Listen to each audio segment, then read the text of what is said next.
সিটির সামনে ফুটপাতের পরে রাস্তার একটা লেন দখল হয়ে গেছে। সিটি কর্পোরেশন এটা কি দেখছে না? বেশ আর কত চলবে এইভাবে? Rickshaw, auto, motorcycle, hawker, park not hair,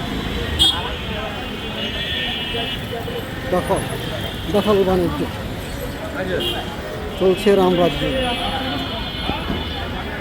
Japan garden city রুটে দিকে লিঙ্ক রোডে এই অবস্থা। কৃষি মার্কেটে যাওয়ার পুরো রাস্তাটা যতটুকু দেখা যায়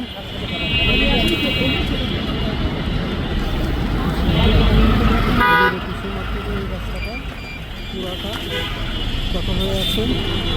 ঠিক মোড়ের মধ্যে যেখানে গাড়িগুলি ঘুরবে সেখানে খুবই চাষ বিক্রি হচ্ছে, ডিম বিক্রি হচ্ছে, গাড়ি সব দখল করে আছে ফুটপাত।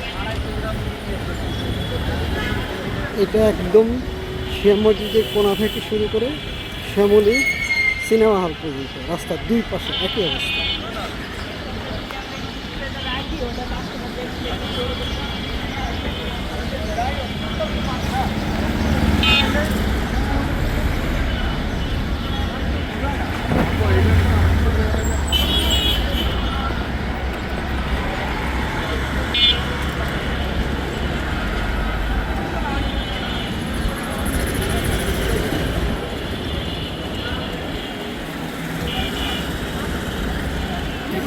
তার অবশ্যই বিবেচনা হওয়া উচিত।